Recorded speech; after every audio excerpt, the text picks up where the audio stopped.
Okay, so it's going recording in progress. And I just want to, where's my cursor now? This is, oh, geez. Something is appearing on my screen, which means this meeting is being recorded. How do I get rid of that? I think you just hit yes. Okay, hit yes. Wait a minute. No. Do you have a continue? Do you have a continue there? Yeah, I do have a continue. Hit continue. Okay. No, it's not doing anything. Why can't I can't seem to get the cursor. Wait a minute. Let me see. See if this works. Click continue and click. Come on. Okay. This is a new computer and I still have to work out the kinks. Okay. I think we're ready to go. This? Okay, right. So, sorry about that. I'm not that adept. I'm a bit of a Luddite, so sorry about that. Can everyone see me? Yes. Okay, good. Okay. So I'll begin with a quote, and this quote is by a British officer, so I won't try a British accent, although I can do one. But so this is how it goes. The Indian soldiers are due a great debt of gratitude by the people of Britain, because at a time when our own countrymen were fighting against enormous odds and performing deathless deeds of glory, the Indian Corps were able to step in and fill the gap, and thus roll back the granite wall of the German attacks. They arrived at the very nick of time and took their places in the sadly depleted battle line, thus relieving the strain, which was becoming nigh intolerable for our own brave troops. And that was penned by General James Wilcox, who was the commander of the Indian Corps.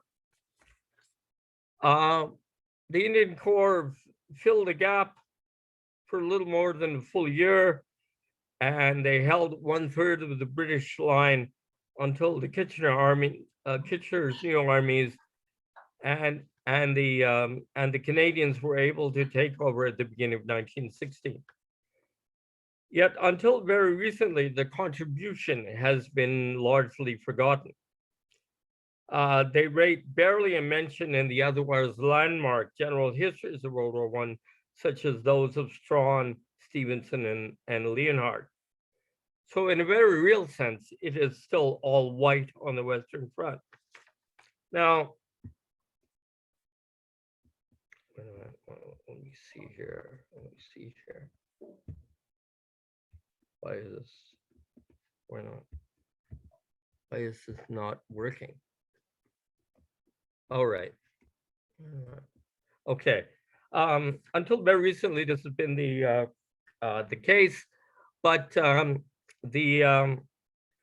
are a couple of recent books which have appeared very recently, which try to pull back the covers from this.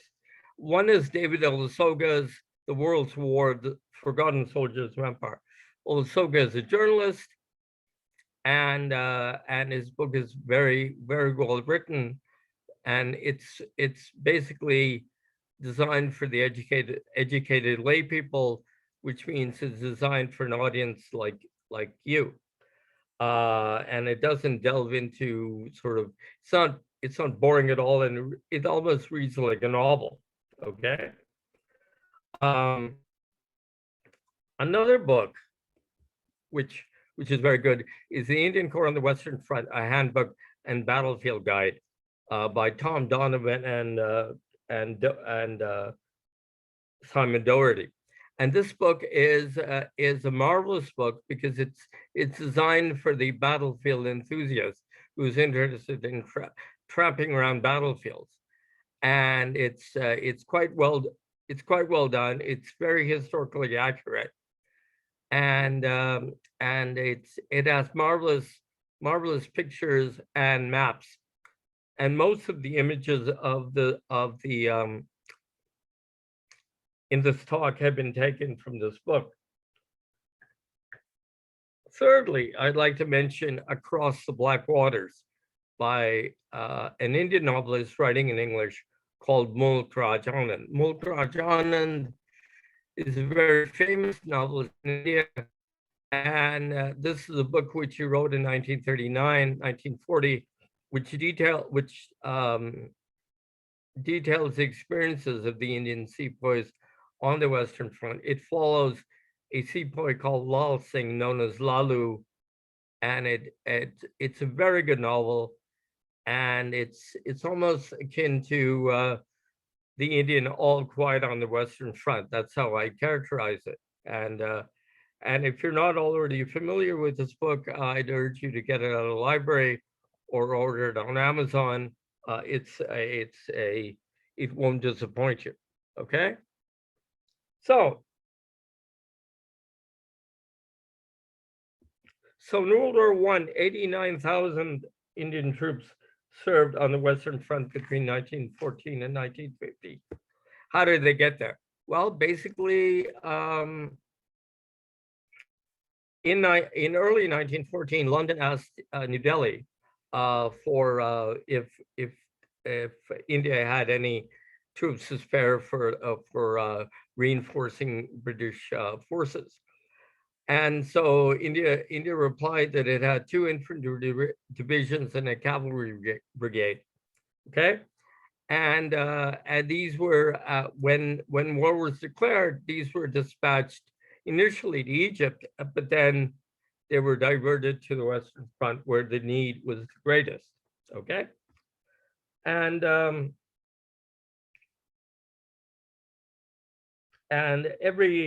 each Indian division had about 12,000 men, and the Indian troops in this division were each Indian battalion had about 800 men, and about 12 British officers. But included in the 800 men were a special group of officers known as Indian officers or Viceroy Commission officers. And here you see a picture of a Viceroy Commission officers. Viceroy Commission officers provided the crucial link between the British officer and the Indian sepoy. Quite a few Indian officers knew the Indian languages of Urdu and regional languages, but for those who didn't, the Viceroy Commission officers were a key.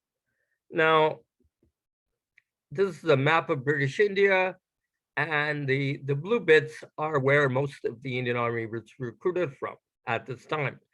The oval to the left of your screen denotes Punjab in the northern part and Rajputana in the southern part.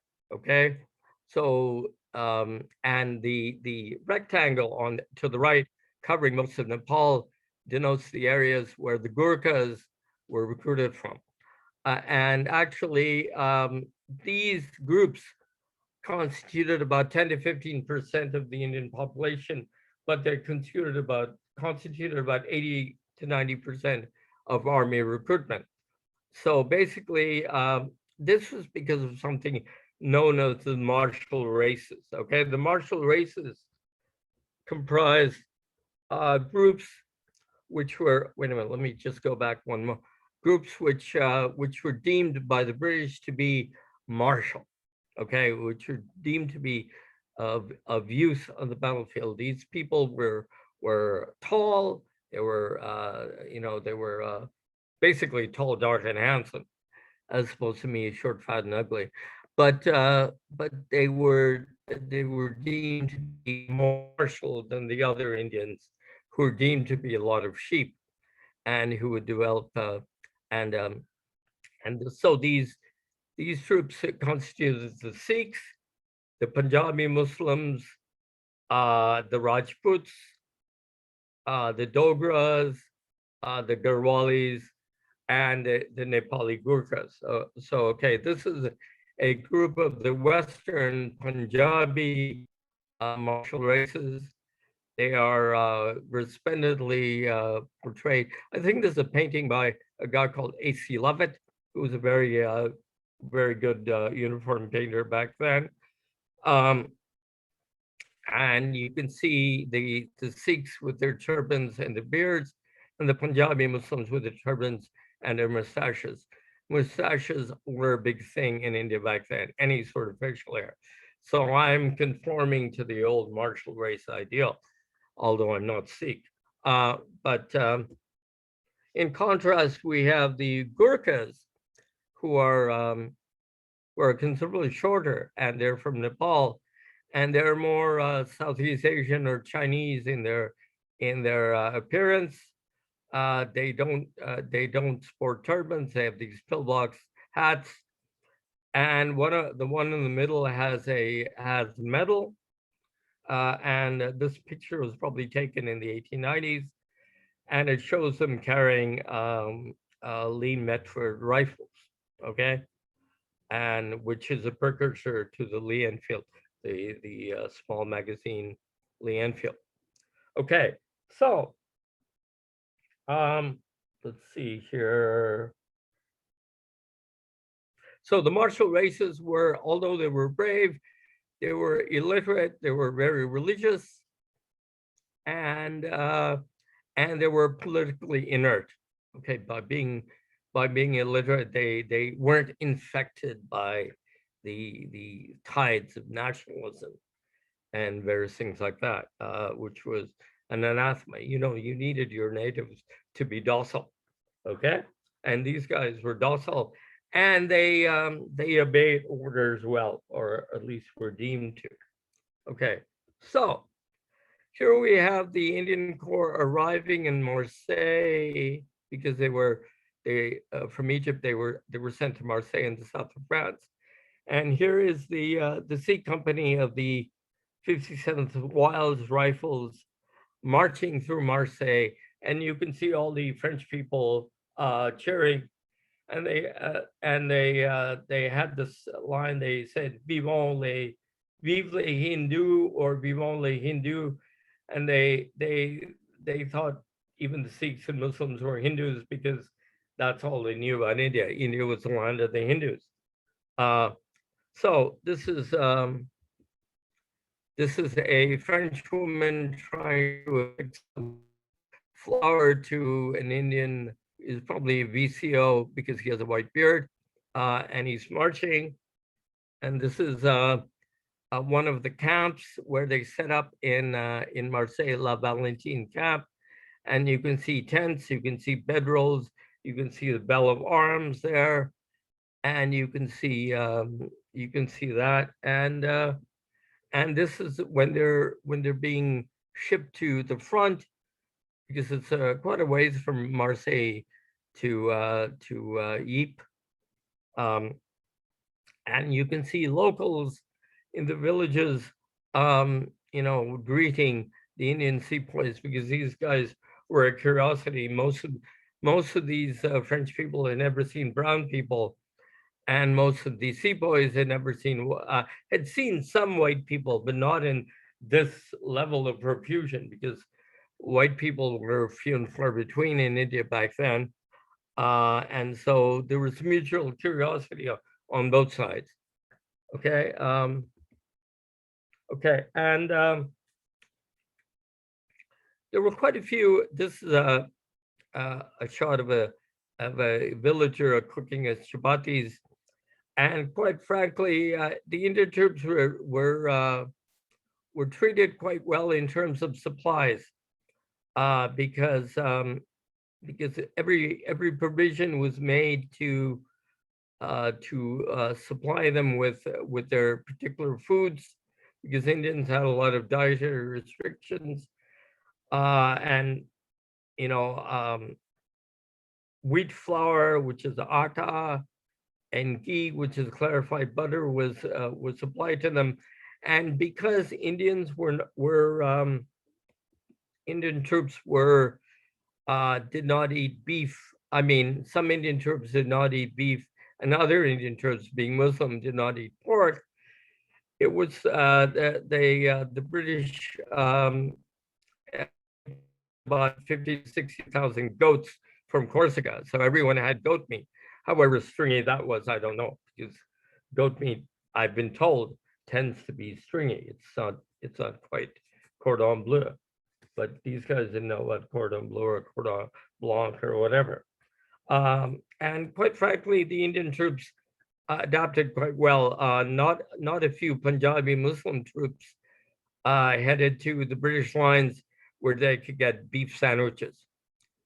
And in fact, at the convalescent hospital in Brighton, the Brighton Dome, the Brighton Pavilion Dome, was used as a hospital for Indian soldiers in 1915. And there were 9 separate kitchens to cater to the Indian wounded. And of course, the Brighton Dome was King George V, who was king at the time, thought the Brighton Dome would seem familiar, which was constructed in the 1830s in the sort of what the British thought was the Indian style, would make the Indian soldiers feel at home. Of course, they would feel at home because of the chandeliers, which are hung from the ceiling here. Okay, so, but there are, but along with the general ignorance of the Indian Corps, a few modern myths have grown up, and this is mainly due to the prevalence of what I call post-colonial theory. And this book is a prime example of post-colonial theory. I reviewed this back in 2015, and I didn't like it very much because post-colonial theorists indulge in something which I call theoretical victimology. Okay, and ahistorically misattribute the things like this special treatment. For instance, Gajendra Singh in his book, talks about the fact that Indians Indian troops were better treated for shell shock, something that we now know as PTSD, than their British counterparts.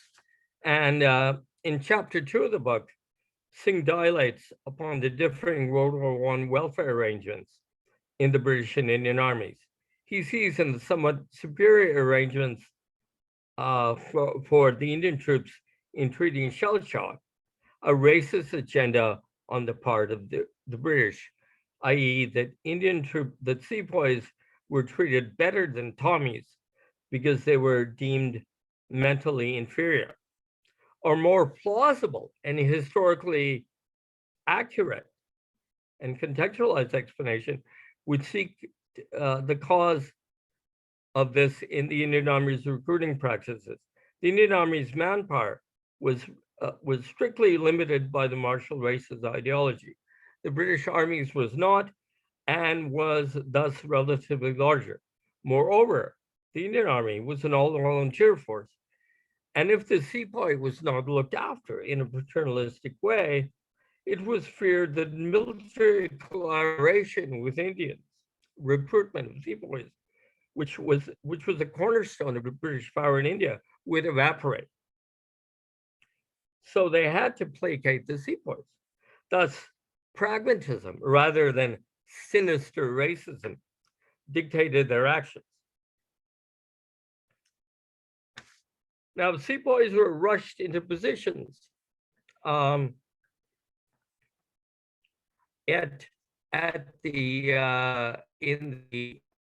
a sort of penny packet fashion to fill the gap at places of the deep salient like Vicheta. Okay, and this is a shot. This is an interesting shot of the same street in 1914 and the same street today. This is a street in Vicheta, and the 57th Punjabi Muslims company is manning the trenches. See how shallow they are because they've just arrived, and they arrived around October 22nd, 1914. And you see one sepoy smiling at the camera, and I wonder if presumably this was in the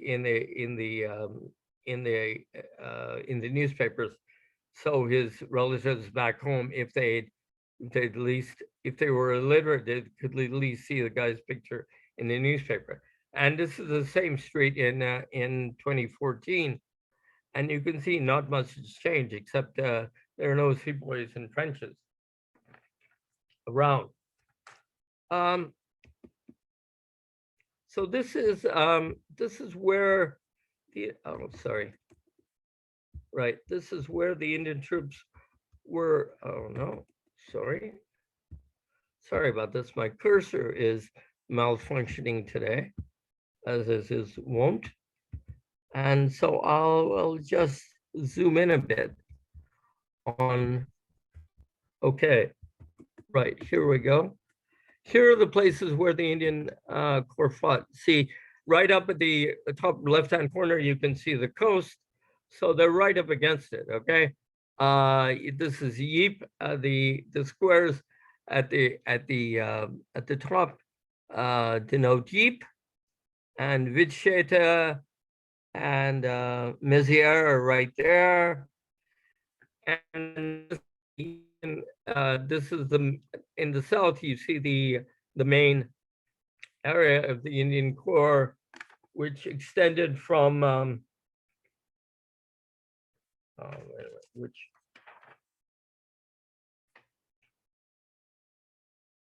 which extended from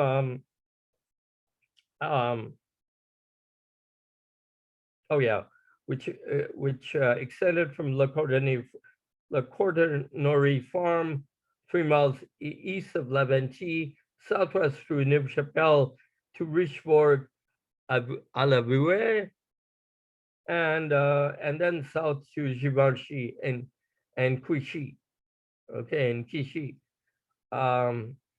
And actually, you can see here that that Bethune and Merville were their main supply depots. So they were supplied through those main areas.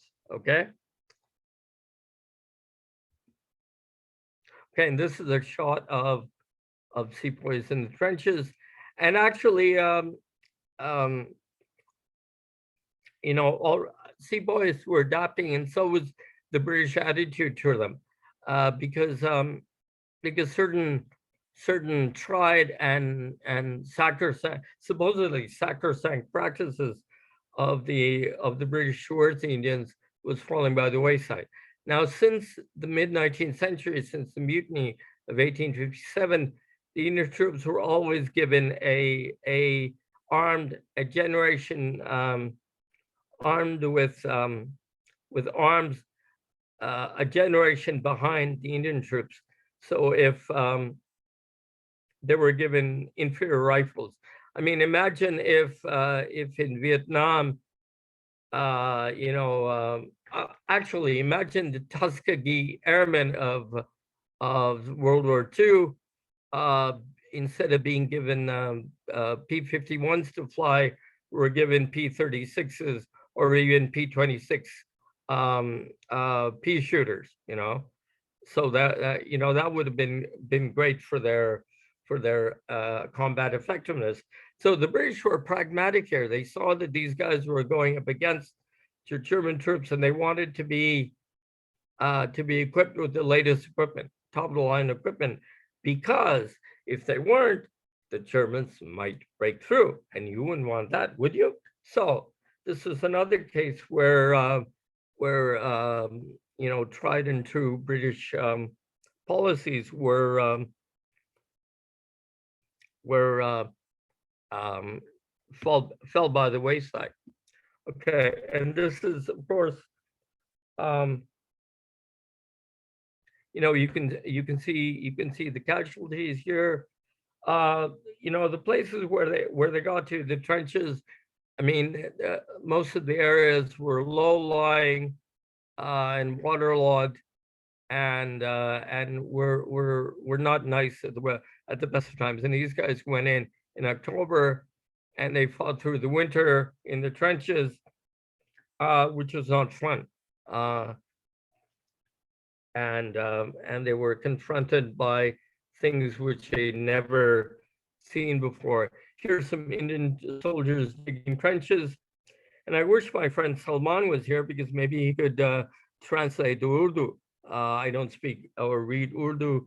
The script there is Urdu, and it probably says Indian soldiers digging trenches, but I'm not sure. Indian troops also innovated. The adaptation was not only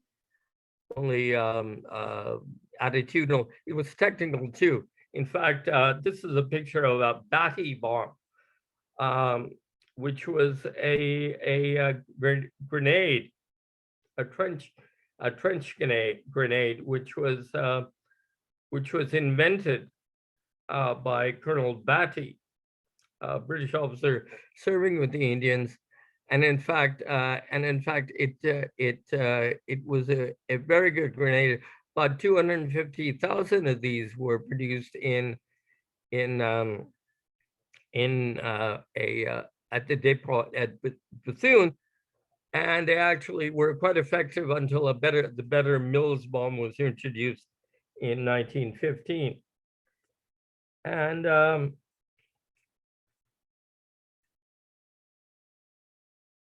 And in fact,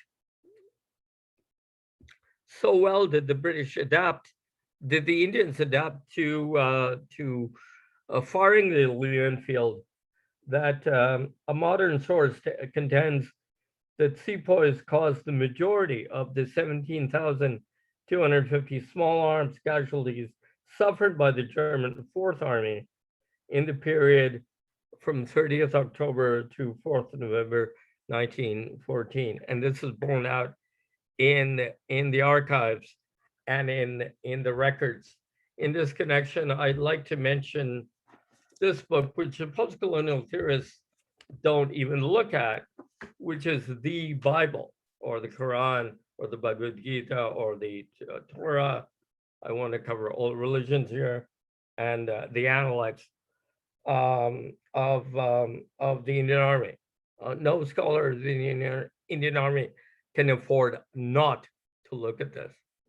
And it contains at least about 10,000 records in itself, lists about 10,000 records on the Indian Army in the First World War itself. So any scholar should look at this, okay? What is the name of it? It's called the Guide to the Records of the India Office Military Department, and it runs about 600 pages. And it costs about £50, and you can get it from the British Library if you want to. But thank you very much for that. Okay. Indian soldiers also received the highest award for bravery, the Victoria Cross, and this is Sepoy Kudadat Khan, and he's been wounded. He bravely fought against the German attack and actually rescued a couple of British officers, and for that he was given the Victoria Cross, and he was heralded. He was an ordinary sepoy. There's also the example of Colonel Rana Joda Jang Bahadur. This is a later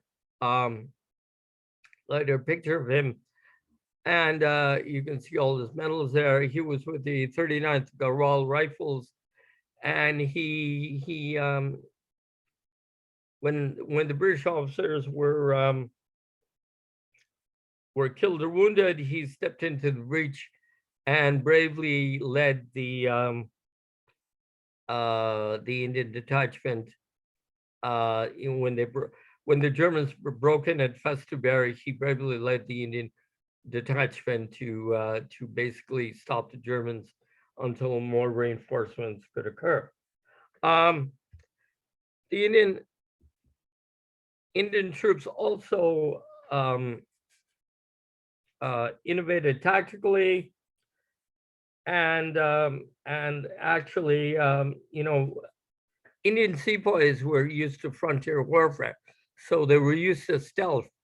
So Indian sepoys actually pioneered the concept of the trench raid. And Wilcox said, this fighting is savage, so the Indians are savage, so they should employ savage techniques. So the Pathan sepoys used their stalking ability to acquire German rifles. Okay, and the Garhwali sepoys use their Himalayan skirmishing skills to great effect by initiating trench raids. And one such raid, which went in on the 30th of November at 3 a.m. in 1914, proceeded as follows: 100 men of the 1st and 2nd Battalions of the 39th Garhwal Rifle Regiment traversed the 60-yard wide trench of no man's land in to the German trench undetected. A report states that they did this by creeping very low, but I suspect that their silence was due to the fact that they approached not in their hobnail boots, which clattered about and made a lot of noise, but by deftly wrapping their feet in rags, which would not make noise. And the stealth of their attack leads me to conclude that that quite a few of them actually slit the throats of their enemy, rather than resorting to a rifle or small arms fire, which would attract a lot of noise and alert the enemy. Okay, and the raids like this netted a lot of useful intelligence and captured quite a few German troops who would be taken to the rear and be interrogated. Okay. So this is another shot of sepoys at a convalescent depot in France, and this is another shot of sepoys, also the 39th Garhwal Rifles, marching through France, and this is the Rajput Light Infantry. Okay. Okay, so there's certain myths that I want to discuss about the Indian troops, which grew up around them in the years directly following the First World War, and weren't really dispelled until recent research. First of all, the idea that Indian troops couldn't stand the cold. Now, of course, in the martial races of India, where we're in the north of India. Nepal gets quite cold in the winter, and so does Punjab and Rajputana. In fact, any one of you who has visited Delhi in November to February will attest to the fact that sometimes it gets to plus to about 38 degrees Fahrenheit in overnight. Okay, and in fact, back then, there was no central heating, and most Indian homes were made of mud and not wood, and so the sepoys could cope quite well, and they innovated here. They stuffed their boots with newspapers, with added greater insulation, and they were supplied. There was an organization in England called the Indian Soldiers Welfare Fund, which gathered about 50,000 pairs of socks, and sent them to the front. So sepoys had a lower case of frostbite in the feet than actually did the British Tommies. So there's one myth. A second myth concerns the notion of self-inflicted wounds. Now, the notion that that the sepoys, to get out of fighting, inflicted wounds upon themselves with the rifles is basically a myth, because a fellow called Colonel Bruce Seaton actually did research on this in 1916, and concluded that there was no greater incidence of self-inflicted wounds in the Indian Corps amongst the sepoys than in the British troops themselves. So, and this report is available in the the British Library, and I've seen it actually. So this is another shot of machine gun section of the 58th Lawrence Rifles, and another thing which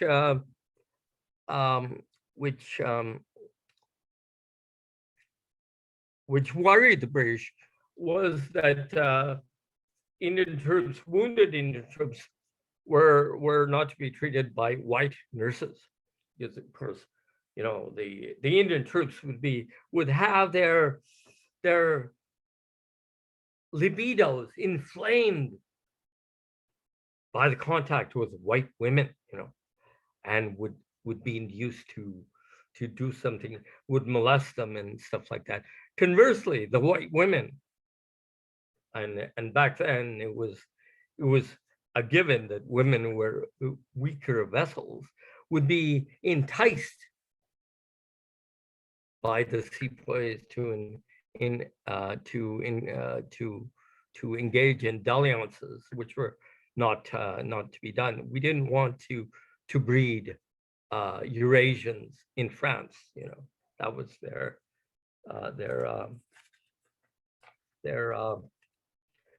basic thing. Okay, so what about the sepoy experiences? Okay, and I'll talk about this in a brief thing. There's a very good book by David Amisi called Indian Voices of the Great War, which collects all these letters, and mainly this is taken from that. To endure bombs, it will be difficult for anyone to survive and come back safe and sound from this war. The bullets and cannonballs come down like snow. The distance between us and the enemy is 50 paces. The mud is up to man's middle. Since I've been here, the enemy has remained in his trenches, and we in ours. Neither side has advanced at all. The Germans are very cunning. Okay. The battle, another sepoy writes, the battle is beginning and men are dying like maggots. No one can count them, and not in the thousands, but in the hundreds of thousands. No one can count them. Okay. Another fellow says, this is not war, this is the ending of the world. Okay, so these are letters that were censored by the British and kept in the archives. And actually, one other guy writes to his relative. He says, and of course these letters were dictated. And one of the guys writes to his letters. He says, "Pretend that you're mad because they won't send you here. Do everything to pretend that you're mad. Even convince your relatives back home that you're mad." Okay. So they also commented on the French society. They were really impressed by the French women, who seemed to have a matter-of-fact attitude while their men were away. They did everything in the farm, and this impressed the sepoys, because basically in India at the time, women were kept in purdah, and women were treated as chattel and not allowed to do anything. Okay, so some of these sepoys had progressive ideas. Now I'm coming to the end here, and in 1921, the opening of the Chhatri or memorial on the South Downs of Brighton, above Brighton on the Sussex Downs. And you'll see here the Prince of Wales at the time,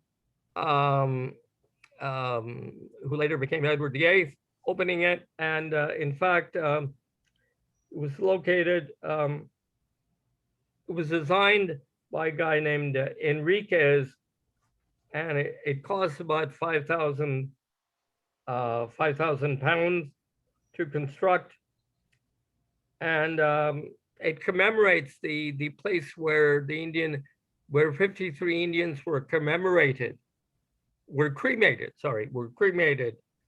you know, and they died in the Indian hospitals in Brighton, and they were brought up here to be cremated. This was the site of the cremation pyre. And this is I'll end off with a shot. This is what the Chhatri looks like today. And you can see in the distance of Brighton and the coast. And, you know, I've been here, and it's quite poignant. You can only reach it by bridle path. And it's quite touching. You know, it got me right there. And I got choked up and I shed a couple of tears. So my tears are on this thing. So anyway, maybe they've evaporated by now, I'm sure. Tears don't have a great half-life. But anyway, that's the crux of the presentation. And I hope I haven't bored you. Thank you for not snoring. And I'll end the presentation now. Jim? So on that note, Chandar, could I ask you to stop the share screen and we'll Sure, move I back will. to gallery, and we'll move to question and answers. I'll do that. Okay. Okay. I don't see any questions in the chat. Maybe I missed anything. Is there I'd like somebody to who have a wants to couple of start questions. off? Yeah. A couple of Tom. questions. Yeah. Did any Indian women ever come with the troops to the front or to No. France? No, that's a very interesting question, because the Indian army had camp followers, right? Yes. And in fact, no Indian women came to the front. Indian men as camp followers came to the front. And there's actually a very good book that just come out about last year by a woman named Radhika Singha, who teaches at Delhi University.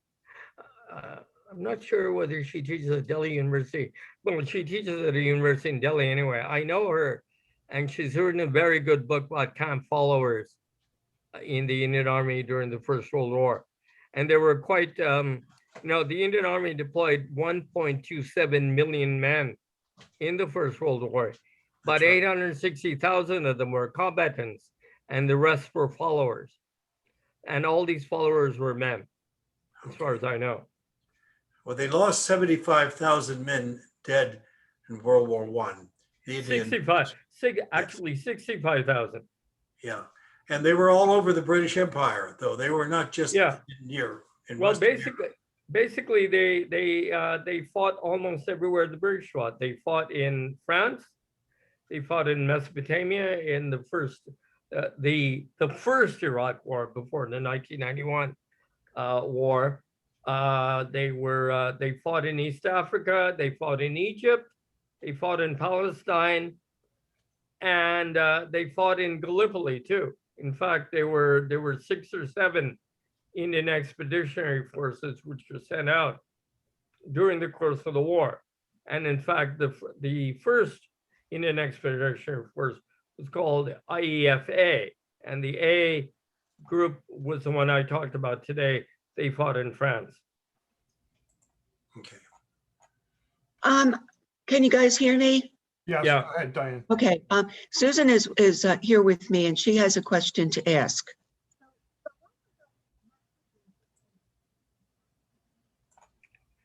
I can't hear her. Susan, where are you? She's off screen, but she's next to me. She wants to know what languages.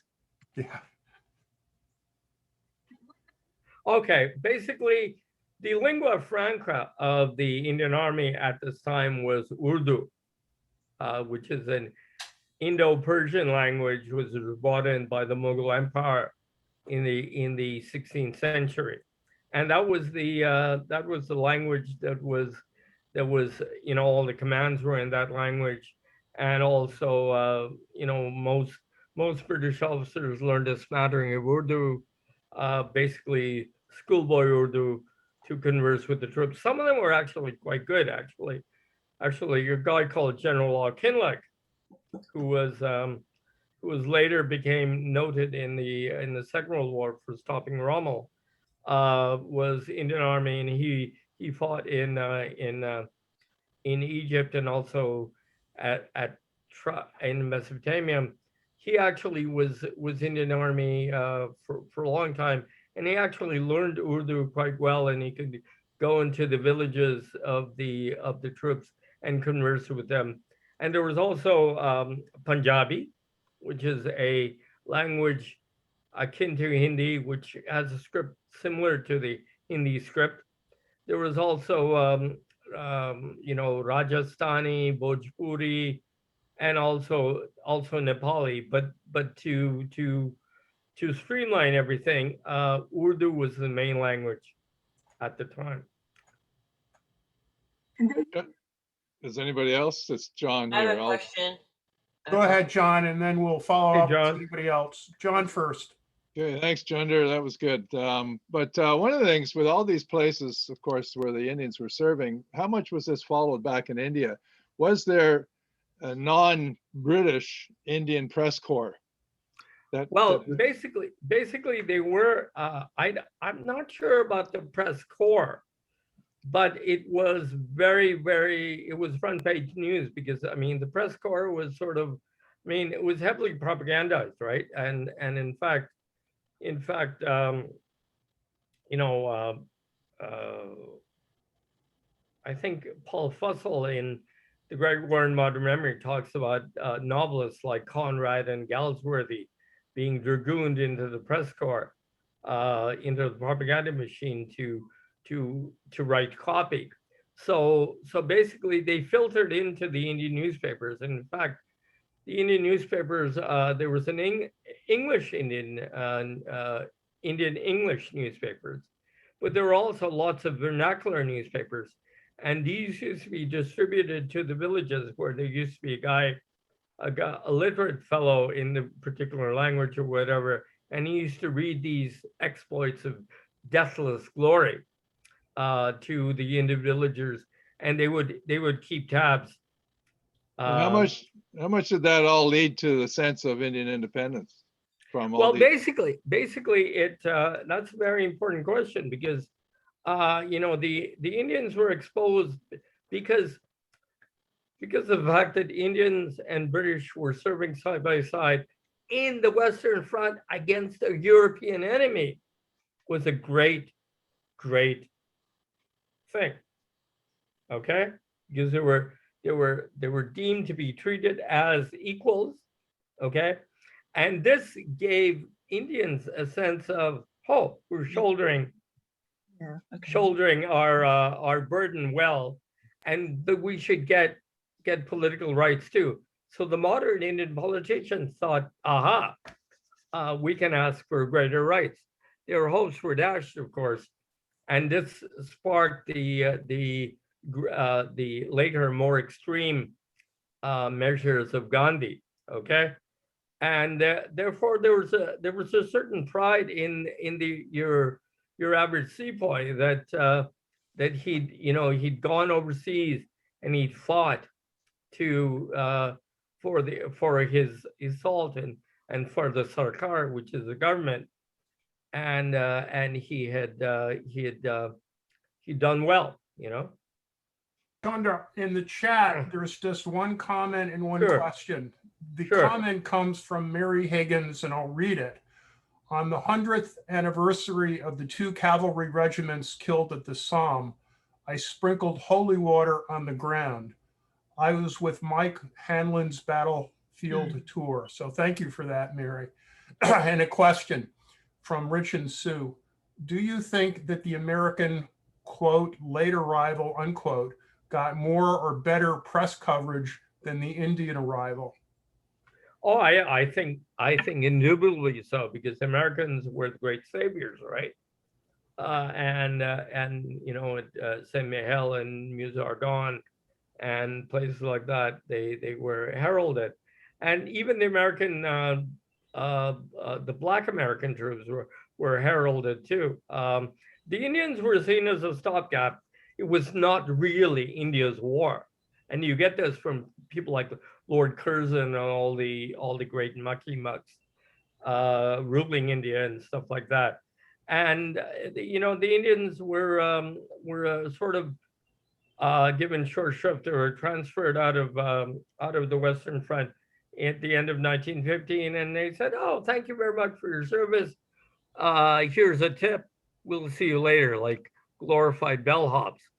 And a lot of them were transferred to Mesopotamia, which was about the most inhospitable place you could fight a war ever, as U.S. troops found out, and Canadian troops found out too. And I don't know if the Canadians fought in Iraq. Canadians definitely fought in Afghanistan. There's a memorial in downtown Victoria to them, and but they weren't treated too well, and quite frankly, the pension schemes and such like that, when they got back to the villages, weren't really that great. But they were treated, you know, sort of as, there was a lot of otherizing going on. The Indians were alien, you know. The Americans, although they broke away from Britain, how dare they, in 1776, you know, there were still white people, you know.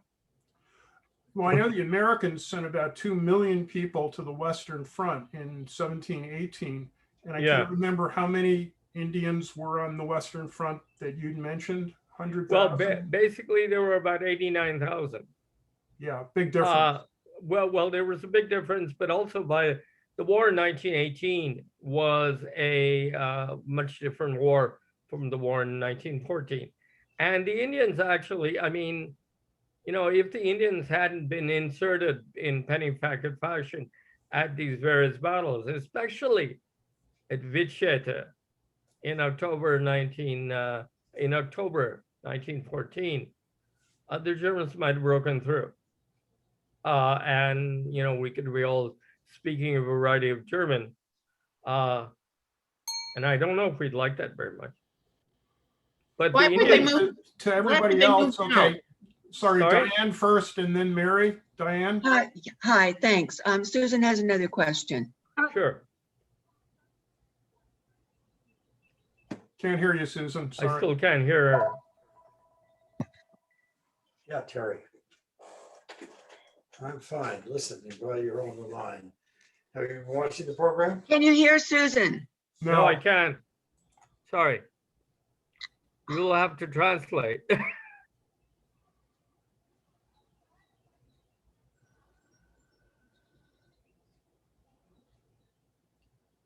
Diane, do you have Susan's question?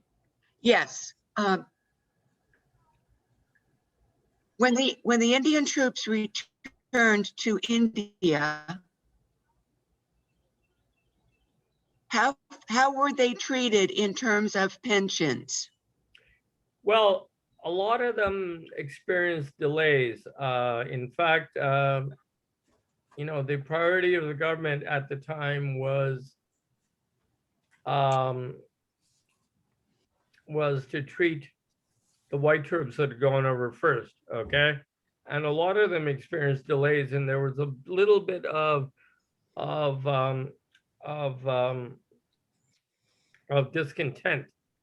And also because of the war, there was the British government of India was wary of political unrest and political dissent, because of course in the Punjab, basically, mainly in the Punjab, and they extended their suspension of civil and political rights into peacetime, because they perceived that an insurgency was in the works.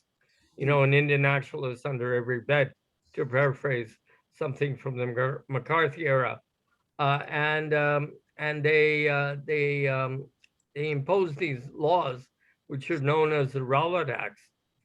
And in fact, that inflamed a lot of Indian sepoys, because they were getting, through their experiences in France and Gallipoli, in Mesopotamia and East Africa and all these places, and especially at Kut, where a Turkish Asiatic peoples had defeated a British-led force. They were beginning to get political ideas, and that led to a agitation, and eventually to the Amritsar massacre of 1919. Okay, Mary Higgins, you had a question? Yes, I've always heard that the reason that they removed the Indian troops from the Western Front to Mesopotamia was because one, they were sick, and also because of the cold. If that's a myth, then why were they removed? The fear of them being trained and able to fight, and then would come back and do the independence thing, or what? Well, basically, they were removed because the white troops were coming online. Kitchener's armies, new armies were coming online. They also had the Canadians and the Australians also there. And in fact, it wouldn't do to have brown people serving against, fighting against white people. And so basically they thought that, well, the Indian troops have done their bit, thank you very much, goodbye. Is that, can you prove that, or is that just? Yeah, I can prove that. If you look at George Martin Jack's books, I have one of them. I had one of them. So it's just racism, and it's just basically it was racism. Yeah. Done up in all these other, embroideries, it's and also it was thought that Indian troops would be more acclimatized to serving in Mesopotamia, where it was warmer and downright hot than in France. I should say. And in fact, one of the people who wrote about Indian troops to his mother back in 1914 was a fellow named Alan Brooke, who people might recall was Churchill's chief of Imperial General Staff in the Second World War. And he wrote that his Sikh artillerymen were happy as sandpipers in the cold. So they were cheery as sandpipers in the cold. So there's a lot of documentary evidence. In fact, if you look through the reports in the British Library, that becomes really apparent. Okay, thank you. Yeah, I don't see any more questions in the chat. So I'm sorry, who is that? The Joey and I read Daniel one. Yeah, I don't Daniel, do a video, okay. but ask your question, Joey. Okay, so when India is really far away from England, or not, well, I guess France. So when they brought Indian troops to France, did they, when was the idea to bring them? Because it would have taken months before they would have got there on boat, most likely.